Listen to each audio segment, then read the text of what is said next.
Mastering the elements requires courage, wisdom, grim resolve, and a lot more. But to master energy and the life force it holds, one must possess only a single quality: perseverance. Hello everyone, this is the Holy Hermit, and today we're looking at a build for Wizard in Diablo 3. This build is suitable for farming on lower monster powers, the so-called Archon build, which has been around for a very long time. Here's my take on it. We look at the skill setup now, starting off with the primary attack, Electrocute with Chain Lightning to hit multiple enemies around you, Archon with improved Archon for extra damage. Next up, Wave of Force with Exploding Wave, so you can push people away when you're not in Archon form. Magic Weapon, Force Weapon, to give you extra DPS, and you can instill a little knockback as well. Familiar with Spark Flint, another 12% DPS increase for you. Energy Armor with Pinpoint Barrier with additional chance to crit for 5%. Critical Mass, where critical hits have chance to reduce your cooldown by 1 second. Glass Cannon, extra damage, low resistance and armor. And the last one, Galvanizing Ward, that increases your armor spell duration by 120 seconds, also gives you a passive heal ability.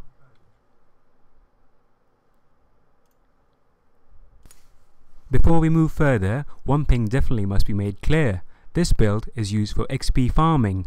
If you want to get the Paragon level 100, one of the best ways to do that with a wizard is to use this build, or a certain variation of this build. Now, one prerequisite with that being said is to have a decent enough DPS.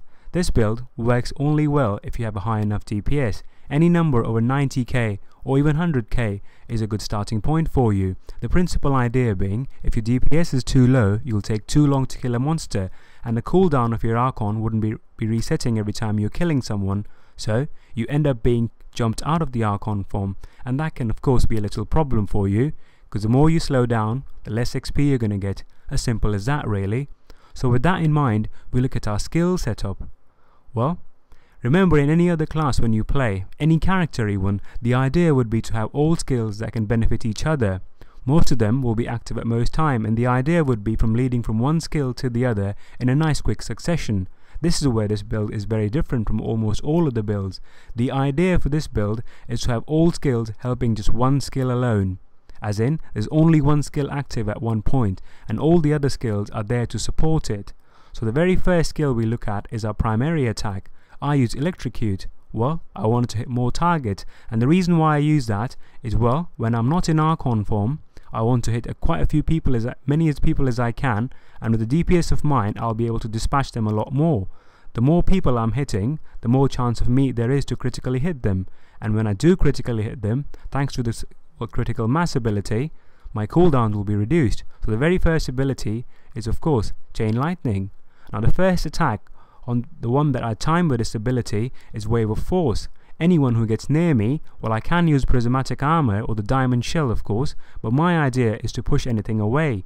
All I want to do is stay away, shoot them from a distance for a few seconds until I get my whole abilities refreshed, recharged so to speak. The whole topic I explained here was that the skill setup you will use when you are not in Archon form. To support that even, you also have an armor ability. I'm using the Energy Armor. Well, if you're starting the game early on new, you can go for the one that gives you extra resistance. At the moment, my resistance are at a respectable level, so I can basically go around and try and have slightly more critical hit on it. I roll with 43% critical hit chance, but hey, more the merrier, right? So I'm trying to get to a certain critical hit chance high, that is. So with 5% increase, that helps me a lot. So that's the normal abilities for you. Now when you do turn to Archon form, that's where the game starts. As I said in my skill setups, I am using Spark Flint, and I'm also using, well, the weapon, the Force Weapon that is. Now when you time these two abilities together, what you do get is a flat out DPS increase, and that is what we are after. So the very first thing we need to make sure when we get into this build, this Archon form so to speak, is to have both of these skills turned up, along with your armor of course. Well, the reason being, because after when you've turned into the Archon being, you cannot activate these abilities unless the whole cooldown goes away and you're back in the normal form. So the idea, again, is I'll say it, is to have high enough DPS right before you switch to this form. Now when you are in this form, you will realize that of course this build can last forever depending on a decent DPS, that is. The higher DPS that I have, the quicker the monsters will dispatch, and every monster I slay, I get 1 second cooldown reduced on my ability. So in principle, you would see me, I would never even turn into a normal form if this thing is done correctly. The video I'm showing you today, of course, is one continuous playthrough. There are no cuts here at all. I quite simply start from one point and go to the other, and I try to stay in the Archon form as long as I can. And that's the whole idea really. When you're farming, you want to be more efficient. Efficiency is the only word that a good farmer will describe it to you when they're going about the process really. So that is what we are after. When you are in the Archon form, improved Archon that is, the one I prefer really, you have 3 attacks. One is almost an exploding blast. Well, anyone that comes near you will take lots of damage. The other one, being a melee attack, has a quite few seconds of cast time. It does take a finite amount of time before the ability is casted and before you see the effect, after you see the effect really. And more importantly, you have the disintegrate spell. That is of course your main damage dealer.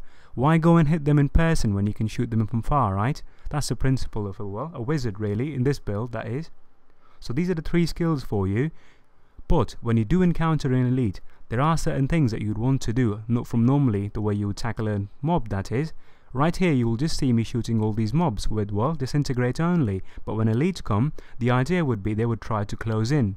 Unless they are ranged character of course. If they are ranged character, all well and good. Not to worry that is, just watch out for molten pools, fire chains and you're good to go. But if they're all melee characters, use the exploding blast. And even your melee attack, if they get too close to you, it'll be better that way. But the idea then even would be to always move away. This Archon build deals tons of damage, but remember you are fragile because we are using glass cannon, and well, wizard is a ranged character after all, so it can take a lot more damage from these monsters that is. So you move away. The whole idea would be to kite that is. From normal mobs we don't have to because we deal tons of damage, but with bosses we might have to, so that's the only time when you have to worry. But as I said earlier, a simple way around it is to have high enough DPS, so you dispatch them very quickly even if you are kiting. So being hit, another thing you can do to avoid that is have a decent enough of life regeneration. That's the kind of stat you can buy very easily rather than going for lifesteal, life on hit. They're all very good for a wizard of course, but an easy alternative is just to have a decent enough, life regeneration. Costs a lot less from auction house and does the job for you. Every time you're in Archon form, have a decent amount of life regen. Anywhere over 500 would be a good start really. So even if you are getting hit, you move away for a few seconds and you can regenerate your life. As far as other stats go, I always try to keep my armor around 3500k, even for a wizard. Resistances, us being an intelligence character that is, well, that's good, all well and good. Mine are around 650, so even when I use the energy armor, I can still do decently well.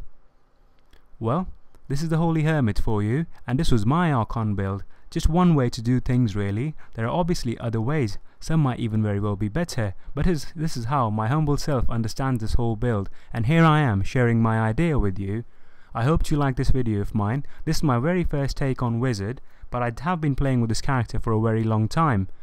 My humble opinions, such as they are, I will be sharing them with you in other one of my videos. I'll even post a few more new builds for Wizards.